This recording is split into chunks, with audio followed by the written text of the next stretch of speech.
Selamat datang kembali di sesi pendalaman kita. Anda pernah dengar nggak sih soal penyesalan terbesar orang gitu di akhir hayatnya? Oh, sering dengar tuh. Ternyata seringkali bukan soal karir yang mentok atau mungkin kurang liburan ya, tapi justru soal hubungan. Hubungan ya? Iya, kayak berharap masih terkoneksi sama teman lama atau pengennya lebih banyak waktu berkualitas gitu sama keluarga. Nah, pas banget. Hari ini kita akan kupas tuntas soal ini, soal hubungan. Hmm, Yang ternyata itu jadi pondasi kebahagiaan kita, bahkan kesehatan jangka panjang loh. Sumber kita kali ini bab 35 dari buku Why Has Nobody Told Me This Before, karya Dr. Julie Smith. Beliau ini psikolog klinis. tepat sekali. Dan ini bukan sekedar sentimen atau kata-kata manis aja ya. Ada riset kuat loh di baliknya. Oh iya, gimana tuh risetnya? Studi jangka panjang, kayak dari Harvard itu, yang terkenal, itu menunjukkan hal yang ya cukup mengejutkan sebenarnya. Kualitas hubungan sosial kita itu ternyata prediktor paling kuat untuk kesehatan fisik dan mental kita nanti di usia tua. Lebih kuat dari katakanlah kolesterol gitu. Lebih kuat dari kadar kolesterol, status sosial, bahkan genetik sekalipun. Iya, jadi misi kita hari ini ya menggali lebih dalam apa sih inti dari hubungan yang sehat itu dan gimana kita bisa secara aktif gitu memupuknya, tentunya berdasarkan wawasan dari bab 35 buku Dr. Smith ini. Wah, menarik sekali ya. Ternyata dampaknya itu bisa sedalam itu ya, bukan cuma soal perasaan senang sesaat gitu. Betul. Tapi benar-benar mempengaruhi umur kita, kualitas hidup kita. Jadi kalau Anda mungkin ingin memahami dinamika hubungan Anda sendiri, entah itu sama pasangan, keluarga, atau teman, Ya, dan mungkin lagi cari cara memperkuat ikatan itu, nah mari kita telusuri bareng-bareng intisari dari bab 35 ini. mari. Oke, kita mulai dari klaim utamanya dulu ya, yang menurut saya cukup fundamental nih. Dr. Smith di bab ini kan menegaskan, dan seperti yang tadi udah disinggung juga, riset pun mendukung, Ya, bahwa hubungan yang berkualitas, yang ada rasa aman, saling dukung, koneksi emosionalnya dapat, itu secara harfiah jadi kayak tameng gitu ya, pelindung buat kesehatan kita. persis, tameng. Itu bukan lagi soal nice to have ya, tapi udah kebutuhan dasar.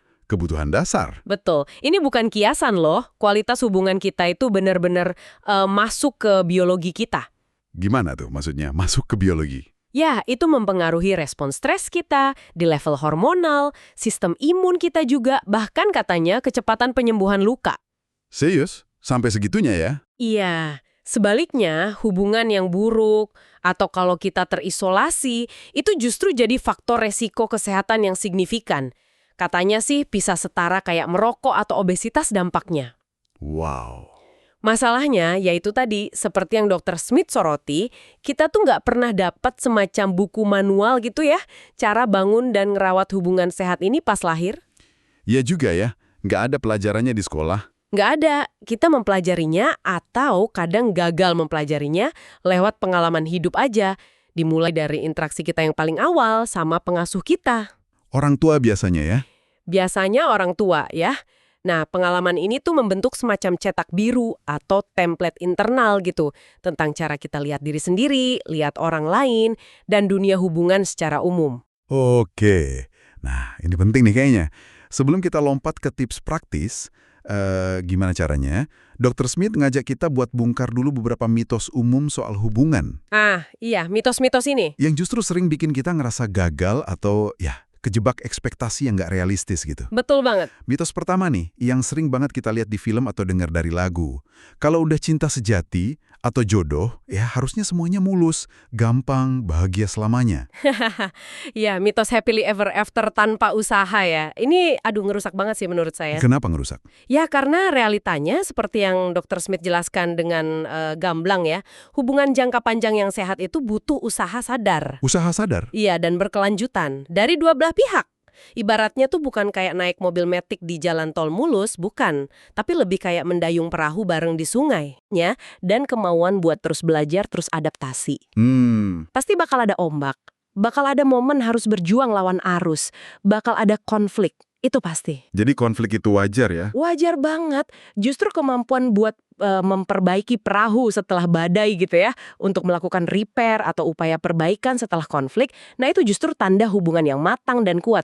Bukan berarti hubungannya salah kalau ada masalah. Oke, oke. Jadi bukan berarti hubungannya gagal kalau ada konflik, tapi justru cara kita nanganin konflik itu yang penting ya? Persis. Ini langsung nyambung ke mitos kedua nih, yang juga sering bikin orang ngerasa bersalah kayaknya. Anggapan bahwa hubungan yang sukses itu artinya harus bertahan apapun yang terjadi. Nah iya, Dan kalau sampai pisah, itu artinya gagal total. betul. Dr. Smith ngingetin kita buat lebih bijaksana ngelihat ini. Kadang-kadang nih, mempertahankan hubungan yang udah jelas-jelas toksik, Toksik ya? merusak secara emosional, atau bahkan, ya amit-amit, membahayakan secara fisik, itu bukanlah sebuah kesuksesan. Sama sekali bukan. Jadi bertahan bukan selalu jawaban terbaik. Dalam beberapa kasus, keputusan buat mengakhiri hubungan, meskipun pasti sakit ya, bisa jadi itu langkah yang paling sehat, paling bertanggung jawab, buat kesejahteraan jangka panjang semua orang yang terlibat. Termasuk diri sendiri ya. Tentu. Ini bukan berarti nyerah gampang ya, tapi lebih ke mengakui bahwa ya, nggak semua hubungan itu bisa atau harus diselamatkan, terutama kalau udah destruktif sifatnya. Keberanian buat milih kesejahteraan diri, mungkin juga anak-anak, itu juga bentuk kekuatan loh, bukan kegagalan. Wah, ini perspektif yang penting banget sih. Jadi, kalau bukan tentang mengubah pasangan atau bertahan mati-matian di situasi yang buruk, terus gimana dong caranya kita bisa mulai bangun atau memperbaiki hubungan? Titik awalnya di mana nih? Nah, ini dia inti dari pendekatan Dr. Smith yang menurut saya kerasa banget ya di bab 35 ini dan juga bab-bab lainnya. Mulailah dari diri sendiri. Dari diri sendiri. Bukan dari pasangan. Bukan. Bukan berarti nyalahin diri sendiri loh ya atas semua masalah hubungan. Bukan itu. Tapi lebih ke menyadari bahwa satu-satunya orang yang bisa benar-benar kita ubah, itu ya diri kita sendiri. Oke. Jadi fokusnya geser nih. Dari yang tadinya gimana ya caranya ngubah dia, jadi apa yang bisa saya pahami dan kelola dari diri saya sendiri dalam interaksi ini? Kuncinya itu kesadaran diri, self-awareness. Kesadaran diri. Maksudnya kayak gimana tuh dalam konteks hubungan ini? Artinya kita perlu ngembangin kemampuan buat ngamatin. Tanpa ngejudge ya, ngamatin apa yang terjadi di dalam diri kita pas lagi interaksi sama orang lain. Contohnya? Misalnya, kebutuhan emosional apa sih yang muncul, pola pikir apa yang aktif pas saya lagi kecewa atau marah. Terus biasanya saya bereaksi secara perilaku gimana? Apa ada siklus emosi tertentu yang sering keulang? Oh, kayak misalnya kalau konflik saya cenderung diam aja gitu. Atau malah marah. Nah, itu dia. Apakah saya cenderung narik diri pas konflik atau malah meledak? Memahami peta internal diri sendiri, ini kebutuhan kita, pemicu kita, pola reaksi kita, itu bahkan jadi kompas yang berguna banget buat navigasi dinamika hubungan yang seringkali ya rumit dan bikin bingung. Iya juga ya. Tanpa kesadaran diri, kita cenderungnya ya bereaksi otomatis aja, berdasarkan pola lama yang mungkin udah nggak sehat lagi buat kita sekarang. Oke, masuk akal banget. Memahami diri sendiri dulu sebelum coba memperbaiki hubungan. Dan disinilah, kalau saya nggak salah tangkap nih dari bukunya, pengalaman masa kecil kita masuk dan jadi relevan banget ya. Betul. Dr. Smith kan ngebahas soal gaya keterikatan atau attachment styles. Ini konsep yang kedengarannya agak akademis ya, tapi kayaknya praktis banget buat memahami diri sendiri dan orang lain dalam hubungan. Tepat sekali. Teori attachment ini yang dirujuk Dr. Smith ngasih kerangka yang sangat berguna. Intinya gini, cara pengasuh utama kita ngerespons kebutuhan kita akan rasa aman, nyaman, koneksi di masa-masa awal kehidupan itu ngebentuk pola atau gaya. Pola atau gaya ya? Iya, gaya gimana kita cenderung berhubungan sama orang lain pas dewasa nanti. Ini bukan sesuatu yang kaku atau deterministik ya, tapi lebih kayak kecenderungan atau pola bawaan yang aktif, terutama pas kita lagi ngerasa stres atau rentan dalam hubungan dekat. Oke. Terus polanya ada apa aja tuh? Nah, Dr. Smith mengacu pada teori ini biasanya ngebahas beberapa pola umum. Pertama ada gaya cemas, anxious attachment. Cemas. Orang dengan pola ini mungkin sering banget ngerasa khawatir akan penolakan atau ditinggalkan. Mereka butuh banyak kepastian, validasi dari pasangan atau orang terdekat. Oh, jadi kayak perlu diyakinin terus gitu ya? Bisa jadi juga cenderung jadi people pleasing, terlalu fokus ke kebutuhan orang lain, sampai ngabaikan kebutuhan sendiri. Kenapa? Ya karena takut kehilangan hubungan itu tadi. Konflik juga bisa terasa sangat mengancam buat mereka. Jadi mereka mungkin menghindarinya Atau sebaliknya, malah jadi sangat lekat pas ngerasa nggak aman. Akarnya seringkali dari pengasuhan yang inkonsisten. Kadang responsif, kadang nggak. Bikin anak jadi terus nyari kepastian gitu. Wah, jadi mungkin orang ini sering banget nanya, kamu marah ya? Atau butuh diyakinkan terus kalau pasangannya sayang sama dia? Atau mungkin jadi gampang cemburu? Nah, bisa jadi manifestasinya kayak gitu. Kebutuhan akan kepastiannya tinggi banget. Terus, ada pola yang agak kontras nih, yaitu menghindar. Avoidant attachment. Menghindar. Gimana tuh? Orang dengan pola ini cenderungnya ngerasa nggak nyaman sama kedekatan emosional yang terlalu intens. Mereka sangat menghargai kemandirian, independensi, kadang sampai kelihatan dingin atau sulit dijangkau gitu secara emosional. Oh, Mereka mungkin sulit minta bantuan atau ngungkapin kerentanan. Pas konflik, cenderungnya narik diri atau nutup diri. kenapa bisa gitu? Ini seringkali akarnya dari pengalaman masa kecil, di mana ekspresi kebutuhan emosional atau ketergantungan itu nggak direspons, diabaikan, atau bahkan ditolak sama pengasuh. Jadi mereka belajar untuk, ya udah, mandelin diri sendiri aja. Tapi kalau yang avoidant ini, bukan berarti mereka nggak butuh hubungan sama sekali dong ya? Tepat. Bukan berarti nggak butuh. Tapi lebih ke cara mereka ngelindungin diri dari potensi sakit hati karena kedekatan gitu. Persis. Kebutuhan akan koneksi itu universal. Semua orang butuh. Tapi cara ngungkapinnya dan tingkat kenyamanan sama keintiman bisa beda banget. Nah, terus ada gaya aman, secure attachment. Aman. Ini yang ideal ya? Ini idealnya tapi bukan berarti sempurna loh ya. Pola ini terbentuk kalau pengasuh secara umum cukup responsif, bisa diandalkan, dan ini penting, mampu memperbaiki hubungan setelah terjadi kesalahpahaman atau kegagalan kecil. Istilahnya rupture and repair. Oh, rupture and repair. Iya, orang dengan pola ini cenderungnya ngerasa nyaman aja dengan keintiman maupun kemandirian. Bisa percaya sama orang lain, tapi juga percaya sama diri sendiri. Mereka bisa ngungkapin kebutuhan dan perasaan secara terbuka, konstruktif, dan lebih fleksibel lah ngadepin naik turunnya hubungan. Oke. Dan ada satu lagi yang disebut tidak teratur, disorganized attachment. Ini kedengarannya lebih kompleks ya? Iya, pola ini seringkali terkait sama pengalaman masa kecil yang lebih sulit. Mungkin melibatkan pengasuhan yang nggak terduga, menakutkan, atau bahkan traumatis. Waduh. Jadi, figur lekat yang harusnya jadi sumber rasa aman, malah jadi sumber kebingungan atau ketakutan.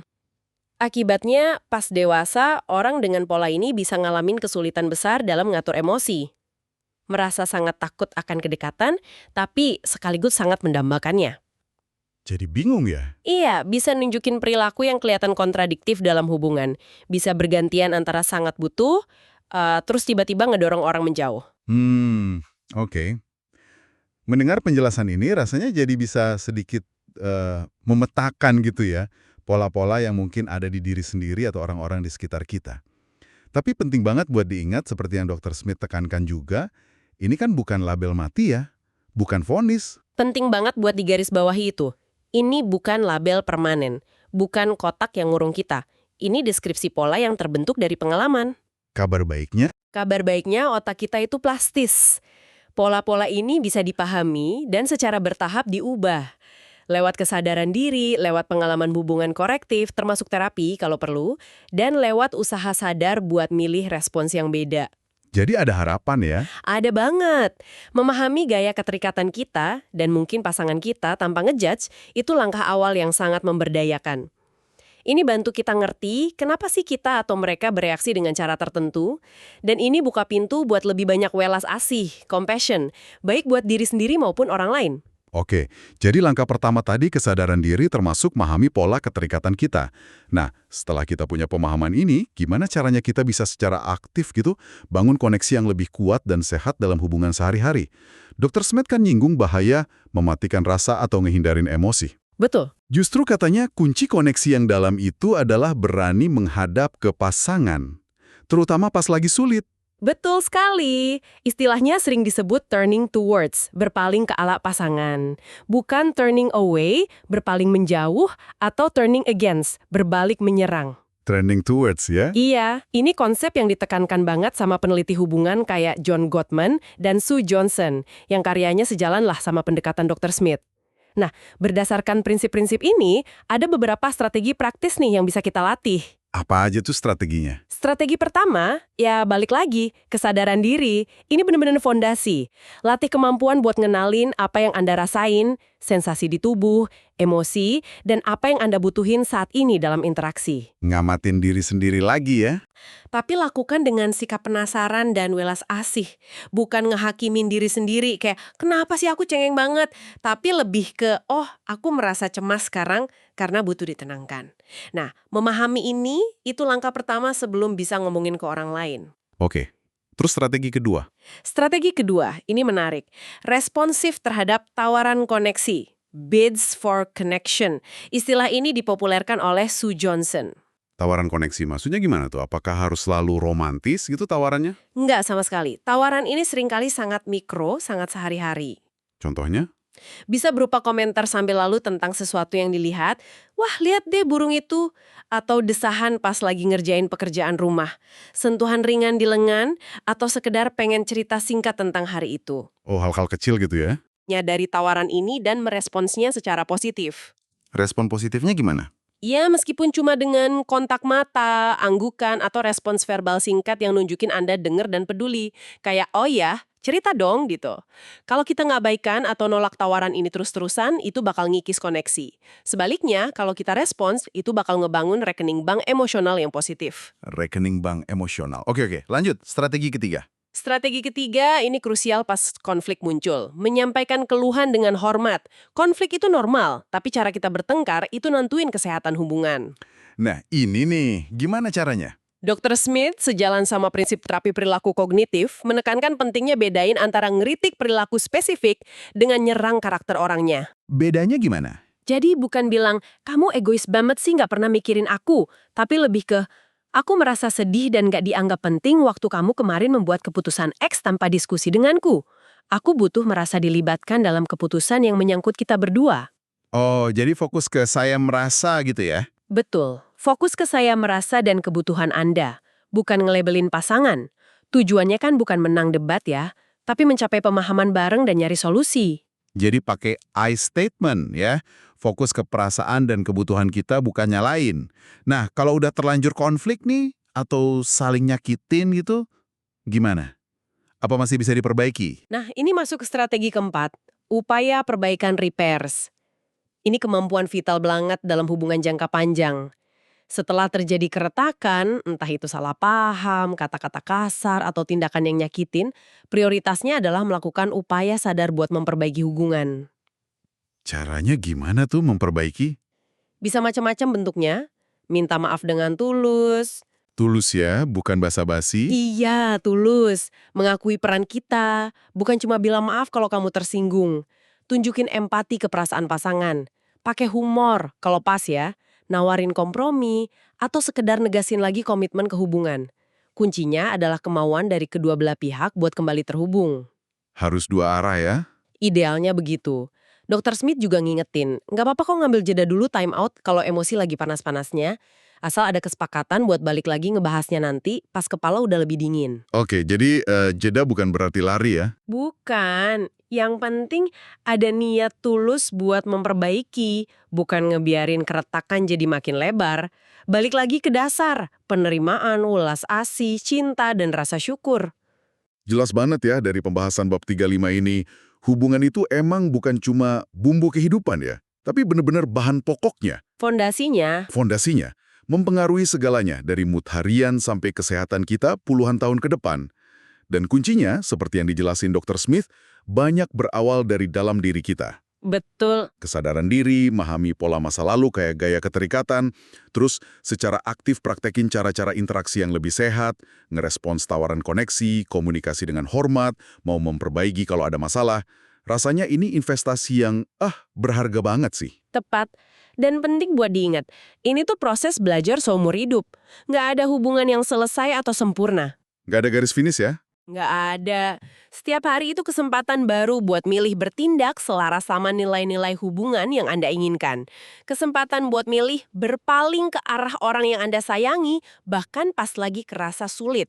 Dan juga kesempatan buat terus ngerawat diri Anda sendiri dalam prosesnya. Karena hubungan yang sehat itu tumbuh dari individu yang juga komitmen sama kesejahteraan emosionalnya masing-masing. Ini perjalanan. Perjalanan ya.